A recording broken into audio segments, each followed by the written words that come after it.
Now, the Three Martini Lunch with Greg Corombos and Jim Geraghty.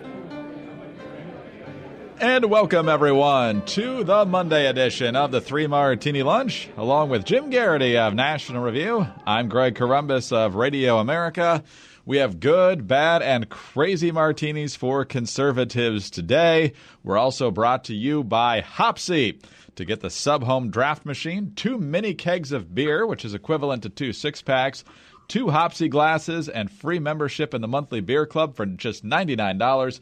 Go to tryhopsy.com/martini and use the promo code martini. Much more on that in just a moment. Jim, I know you used your Hopsy last night, so we'll get to talk about that in a minute because it was the Super Bowl. Some folks are still waking up after falling asleep during the game because, well, unless you love defense, it was pretty slow going on offense there. Ultimately, of course, the Patriots won, which I know you're not thrilled with, but any quick takeaways?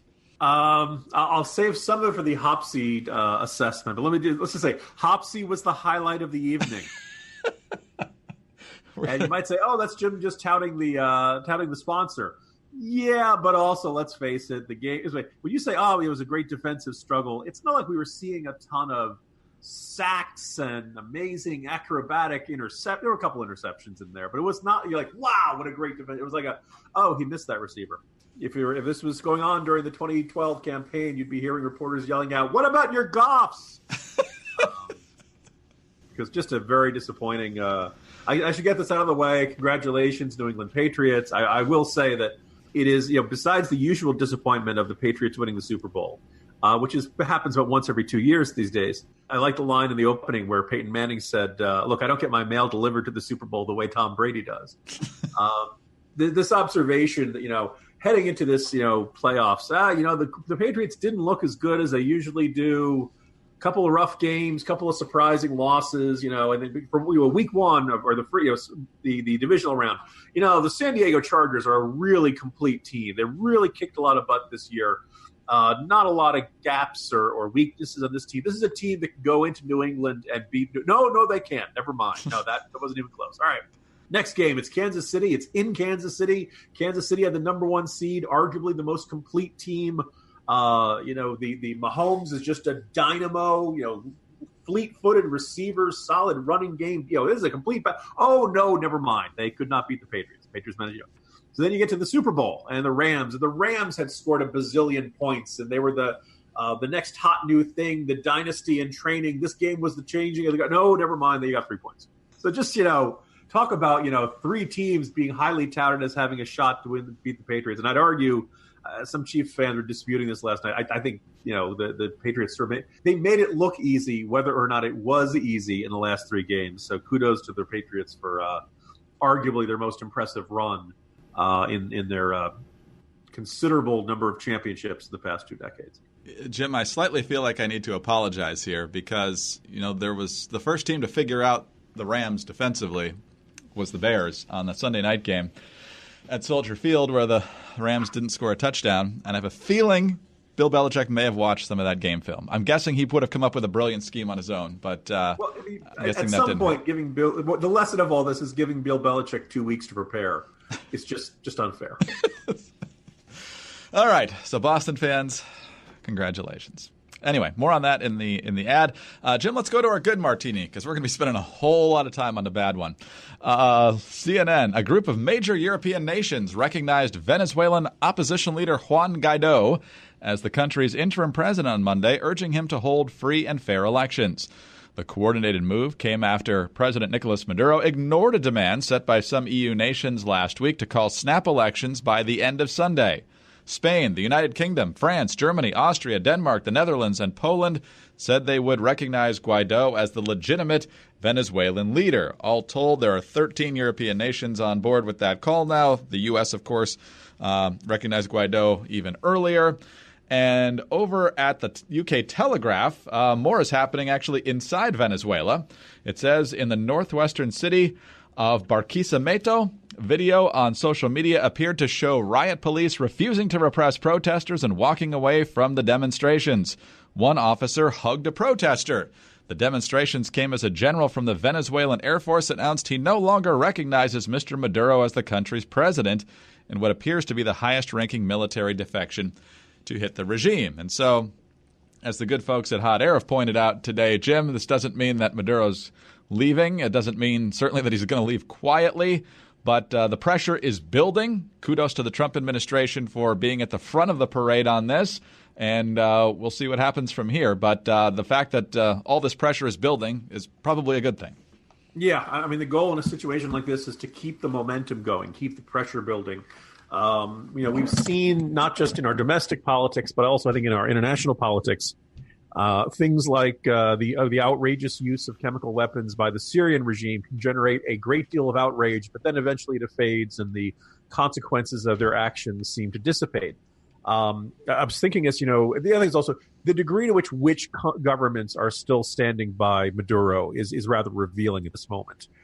There are times where it's a tough call or it's, fog of war or other reasons why you might say, do we really want to get involved here? Is there really one side that's good or bad? Do we want to take sides? Is there success of this really toppling, or are we just making an enemy for down the line? There are various times it can be a hard call. What's happening in Venezuela right now is not a hard call. And I'm kind of reminded of when Hugh Hewitt likes to, begins an interview with a new guest, very often he'll out of the blue ask, was Alger Hiss guilty? Sometimes the answers are clear, sometimes they aren't, sometimes it seems out of left field. But Hugh Hewitt has once explained this, is that when someone insists that Alger Hiss might not be guilty, then it's kind of a die marker that this person is cuckoo for Cocoa Puffs and is not really worth taking seriously, because you have to subscribe to like 14 different conspiracy theories to believe that Alger Hiss was innocent. We're now in a circumstance where if you're looking at this circumstance in Venezuela and saying Maduro's the good guy, and the hundreds of thousands of people chanting in the streets saying that they want freedom and liberty and free elections and food, then you're definitely not on the side of the angels in this one. And occasionally you see celebrities. I saw that one of the congressional Democrat newly elected types was saying, we shouldn't be getting involved here. We have no interest here or something like that. Really? We don't have any interest in oppression and starvation. Hopefully the pressure continues to build. The momentum continues to build for a Trump administration that gets ridiculed and mocked and criticized for being unpersuasive and clumsy on the world stage. This certainly looks like a case in which they have picked the right fight and seem to be executing it correctly so far. I think we've used this transition before, but if Nicolas Maduro and the socialists go down in Venezuela, we'll definitely drink to that. This episode of 3 Martini Lunch is sponsored by Hopsy, and everybody knows that the only way to get beer at its best is straight from the tap. Hopsy brings beer on tap to the comfort of your own home without the price tag that many beer drinkers have come to expect. You can have your own beer bar at home with the Sub. That's a countertop appliance that fits neatly in your kitchen, bar, or living room. Think of Hopsy as the Nespresso for beer or the Keurig for beer. Now, whether you're a hop head, a malt mouth, or a palate partier, you can enjoy a variety of beer styles from big and small breweries, which rotates monthly. Their IPAs are very popular. Hopsy partners with a long list of breweries and ships mini kegs to your home or office. Now, Greg, I am not exaggerating when I say my Hopsy beer machine was the hit of the Super Bowl party last night. Excellent food prepared by my friends, but I'm like, you know what? I'm bringing my Hopsy machine. And they're like, okay, let's do that. They'd seen it. I brought it over. Very easy to install. Is it big and bulky? Compared to a keg, it's pretty darn small.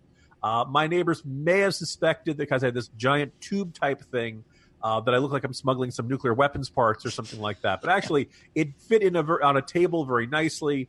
And also kind of worth noting is that, one of the things it does is if it chills it, it kind of gets it to the right temperature, and then you can, pour it out of like a tap very quickly and easily. So we were smart to remember to put, I brought two. I brought a porter and kind of a red ale.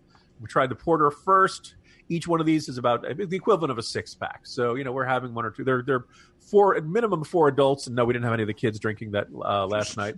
Get through the first one. We have the second one chilled, pop it in. And we're like, I wonder how long it's going to take for this thing to get ready.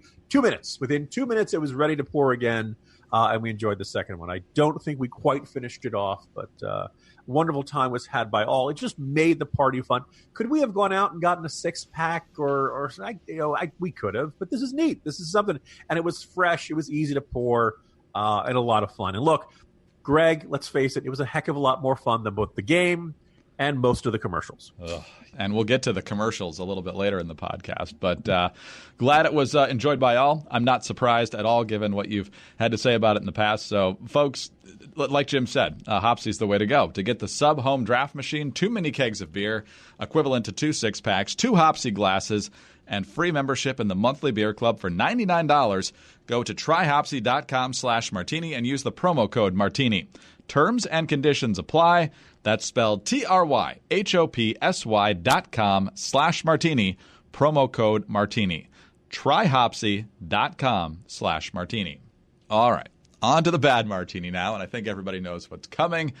This one's got a lot of layers, so buckle up. Ralph Northam is the Democratic governor of Virginia. We talked about him a lot last week, Jim, because he went on a local radio show and defended the radical late-term abortion bill from Democratic lawmakers in his state, and even seemed to be endorsing infanticide by talking about what if an unwanted child is born. He said it would be delivered, kept comfortable, and then resuscitated if that's what the parents wanted. And then there would be a discussion that would ensue.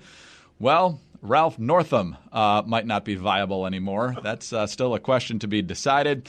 On Friday afternoon, the site Big League Politics revealed that on Ralph Northam's page in the 1984 Eastern Virginia Medical School yearbook, there are several pictures. Most of them don't really create much attention, but the one on the right side certainly does, because it shows a person in blackface at a party with a person in a Klansman outfit.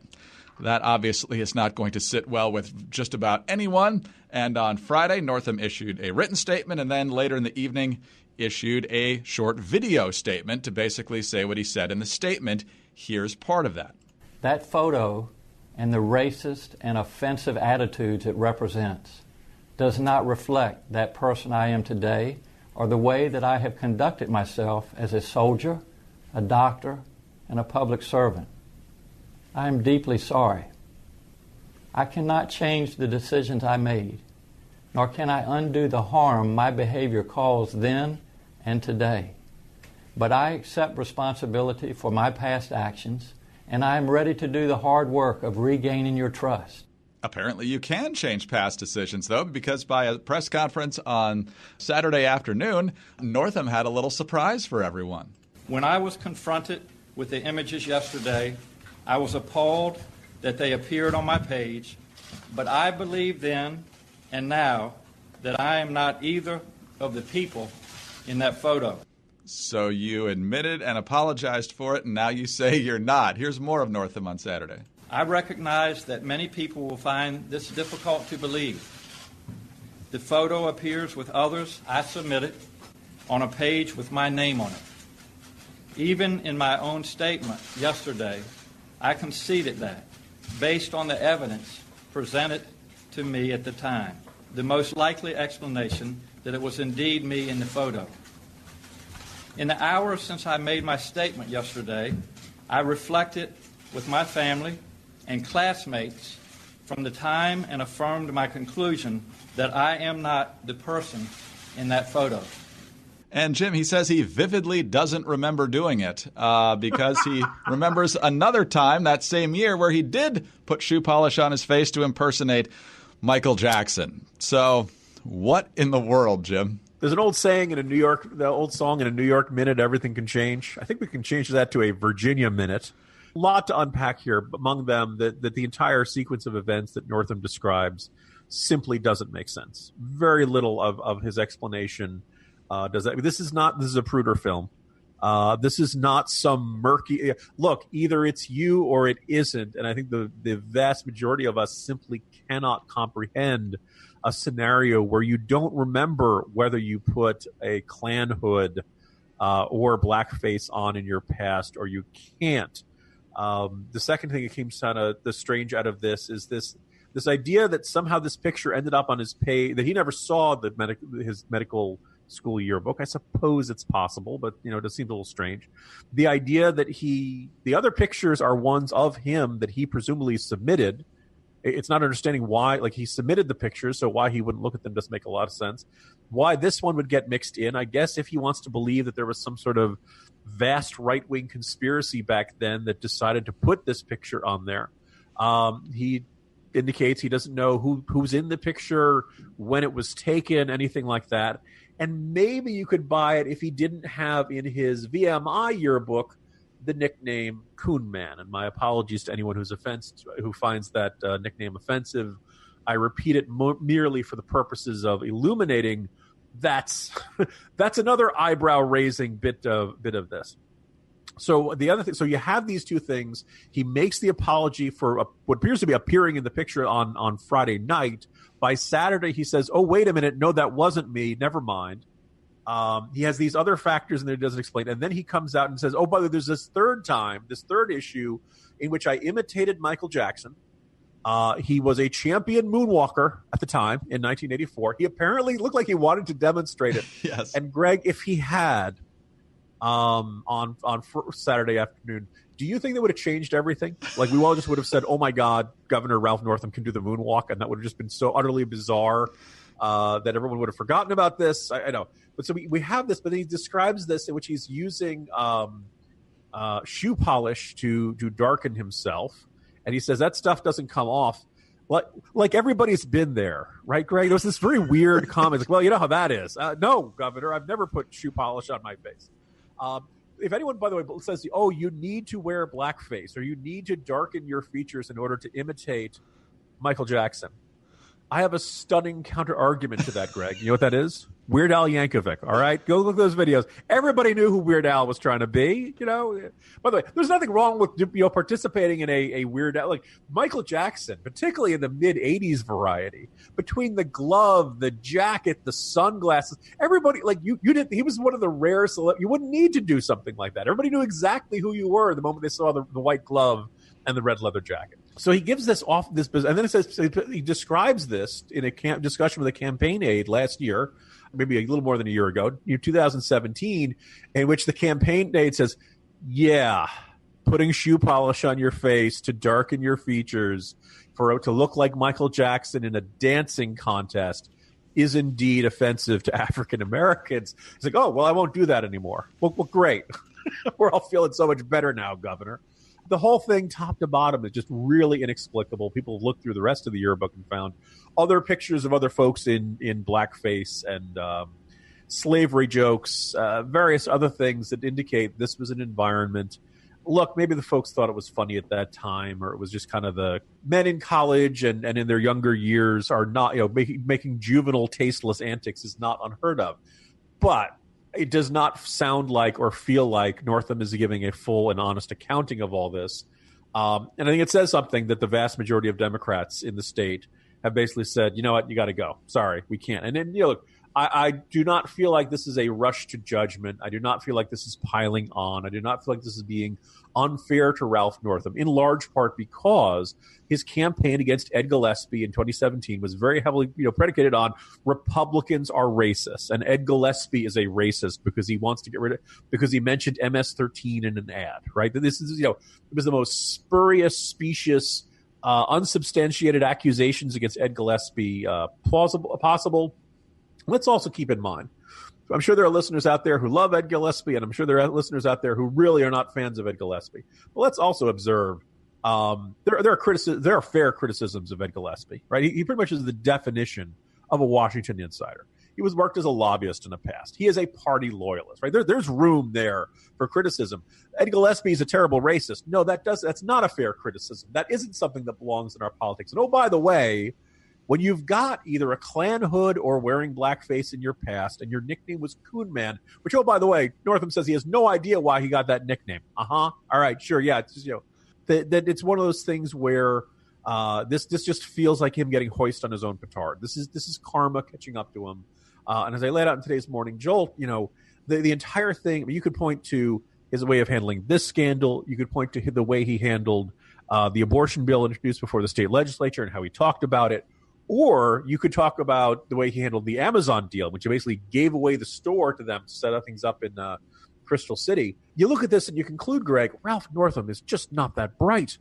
And I kind of look back and I remembered, back in 2013, he won the primary in the Democrats for lieutenant governor by a fairly close margin, about 54-46, extremely low turnout. This was the year Terry McAuliffe had basically bought the nomination. There was no top of the ticket race. He was kind of universally acclaimed to be it. So very low turnout in that situation. Then he's taking on E.W. Jackson. I'll give a moment for every Virginia Republican to just kind of groan. E.W. Jackson was a minister, prone to putting his foot in his mouth, had never run for office before, and it showed. So he kind of waltzed into the lieutenant governorship fairly easily. And then along comes 2017, fairly tough fight against Perriello in the primary, but then he goes into the general election against Gillespie. Basically, in large part, not out of Ralph Northam being a whirling dervish of raw political charisma. This is a man who has all the charisma of a boiled turnip. Goes into, basically gets swept into office in a landslide victory, mostly driven by the fact that every single Virginia Democrat was mad as hell about what Donald Trump was doing. All of a sudden, Northam is now in a situation where he needs to have better judgment, and we're seeing what we're getting. Now, just as we've been having this conversation, Greg, not that I check my messages while you're talking at all in any way, shape, or form, but I'm hearing from a Virginia source. I haven't had a chance to ask this guy whether this is on the record or off the record, so just trust me, this is somebody who would be in a position to know. That at this point, it does not appear likely that the state legislature will attempt to impeach or will attempt to declare him no longer able to serve due to, because let's face it, after Saturday, you could probably make an argument that he's lost his mind and is no longer able to fulfill his duties. Neither one of those is going forward. It certainly sounds like Northam has no interest in resigning. I suppose in the purest, most partisan viewpoint, this is good for Republicans. There are state legislative elections in November. All the state Senate seats are up. All the state legislative seats, state assembly seats are up. But I just think it's an enormously embarrassing moment for Virginia, Greg, and just kind of this nagging sense that we're going to have this schmuck as the governor for a long time because there's no functional mechanism to get rid of him for a while. So, Jim, it's pretty clear that Northam thought the Democrats would accept his apology. Then they didn't accept his apology, so that's why I'm pretty sure his story changed for Saturday. But the person who would replace him is Lieutenant Governor Justin Fairfax, who all the Democrats are clamoring to get into the governor's mansion now. But now there's magically a story out about a 2004 sexual assault allegation against Fairfax that was never actually prosecuted, I don't believe. So what do you make of that? Oh, look, the contrast between the way the Kavanaugh accusations were handled, in which you basically had Ronan Farrow hopping onto a plane and heading out to California and coming back with this giant piece full of innuendo and no actual verifying witnesses and very vague descriptions and all that kind of stuff. Look, D.C. area reporters have been looking at this allegation against Fairfax, and we should point out, as of now, this is just an accusation. There's no supporting evidence. There's no criminal charges. This could be, total nonsense or totally fabricated. Or maybe it isn't. We don't know. But it's just rather revealing the different standards that the media companies have had in what they feel should be rushed to print so that the public can know about it, and which ones they feel are the public doesn't need to know about that one. It's too sketchy for us to put into print. My last point on this, because we've obviously spent a lot of time on the bad martini, is it goes to prove an old Twitter point. Ralph Northam was getting really good press, at least where I live, around Prince William County earlier in the week because he had just approved a major construction plan to alleviate a bottleneck on I-95. Jim, whenever you start focusing on Infrastructure Week, things quickly go south.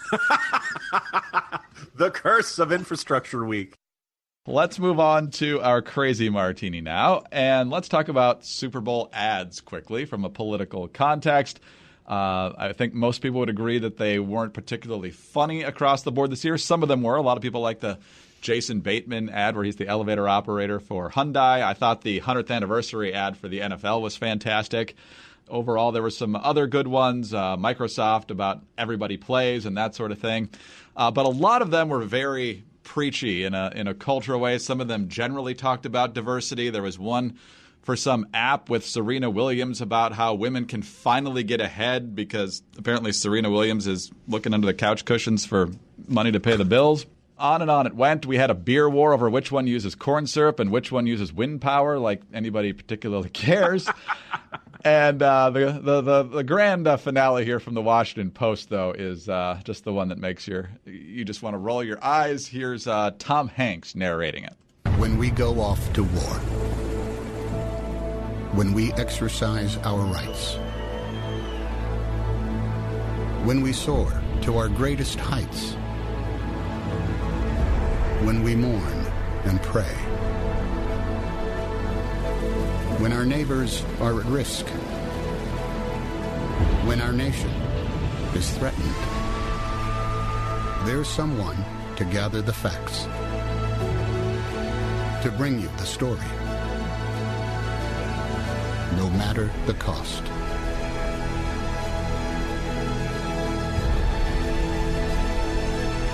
Because knowing empowers us. Knowing helps us decide.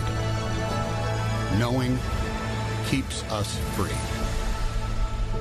Well, we didn't know about Ralph Northam thanks to your coverage of the 2017 campaign. Jim, what do you make of the theme of the ads last night? Oh, goodness. Where to begin? I mean, the first thing I observed, this continues a trend. We saw it last year and the year before that. A lot of companies that want to jump on, you could characterize it as getting woke or the social justice bandwagon or just kind of vaguely hinting and alluding to this areas. Coca-Cola with its ad a few years ago, you could very much tell the theme was kind of like, many of our customers come of all kinds of races, creeds, and faiths. Many of our employees are of different races, creeds, and faiths. Ergo, we support diversity. Kind of the sense of like, well, you didn't really do anything. You just sell to everybody, but somehow that makes you a supporter of all kinds of different minority groups and things like that. You didn't mention what I thought was one of my favorite, Greg, which was I want to give credit where it's due. It's almost a vague sense of self-awareness on the part of Bud Light. Yes. I don't know about you. Nothing about the entire Dilly Dilly campaign has ever made me want to drink Bud Light, although admittedly it would take a lot to get me to drink Bud Light. But you could hear our ad director tearing his hair out in the background. It's mostly because I just love my Hopsy so much. I don't feel the need for Bud Light. But here's the thing. For them to have the self-awareness to say, hey, you know what everyone would love? An ad for Game of Thrones on HBO in which a dragon fries our entire campaign and watches a dragon from that show destroy and blow out all the characters from the ad campaign we've been running. Good for you, Bud Light, for being aware enough to know everybody hated the Bud Knight and the King and Dilly Dilly and the whole rest of it. So my hat is off to you, and good job, Dragons. The other thing that kind of jumps out of the Washington Post ad, I remember there was a Simpsons episode early in the run where Tom Hanks is doing some sort of public service announcement, and he says, the American government has run out of credibility, so I'm here to lend them some of mine. It kind of felt like, look, if they'd had the Washington, if Jeff Bezos had come out and said, hey, I'm going to spend $5 million of my money to tell you how great my latest purchase is, people might not have been so warm and fuzzy towards it. Let's face it, we hear Tom Hanks and all of a sudden your mind goes to Apollo 13 and maybe Forrest Gump and all these other historical dramas he's done lately. It was interesting to see the tribute to the power of journalism in that ad. Reminded me a bit of the discussion of the museum in Washington, D.C., which, oh, by the way, is looking for a new position. They're going to sell that giant building they have right there on the mall and to, I believe it was either Johns Hopkins or some school or something like that, and they're going to try to find another space for it. Unlike many conservatives, I don't have a gripe with the museum, and I think it's actually really good. I would note, though, that I don't think that what's really good about it isn't really that it's the history of journalism, because the history of journalism is the history of covering other really impressive things that other people have done, Greg. I love what I do. I think what guys do in radio do is great, but ultimately the history is made by the other people doing stuff. We just tell other people about other people doing stuff. And if I believe the museum will be open for the rest of the year. If you feel like shelling out the $20-some bucks a head, yeah, that's the other issue they didn't really mention is the fact that this is a museum that you have to pay about a fairly sizable amount to get into, and it's right next to all of the free museums in the mall. Greg, who could have foreseen that might not be as appealing as they wanted? But the museum's got a fantastic display of the Berlin Wall, and yes, it does mention Reagan and Mr. Gorbachev tear down this wall. They have a great display downstairs about the FBI, counterterrorism, the Unabomber shack, all kinds of stuff from 9/11, including, I believe, the tower from the north, the radio tower from the North Tower is in there. But what it really turns into, Greg, is it's not a museum about the news. It's a story about relatively recent American history through the lens of the news. And so everyone says, it's this, it's this great tribute, journalists patting themselves on the back.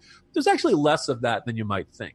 And there's a discussion of the First Amendment. It goes back to the first printing presses. Here's the thing. It's a history museum.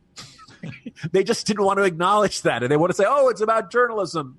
But anyway, so with the whole Tom Hanks, the images you see of the moon landing and everything else, these were all remarkable achievements. But we don't think of them, wasn't the news coverage of those achievements amazing? We think those achievements themselves were amazing, which is one of the challenges of journalism is that if you have to get warm and fuzzy things by reminding people of things that aren't really journalism, you're not really strengthening your message the way you think you are. And the other thing is putting in Khashoggi, now that we know about how much the government-funded think tanks were influencing his writing, was either a really gutsy choice or an exceptionally unwise choice on the part of the Washington Post.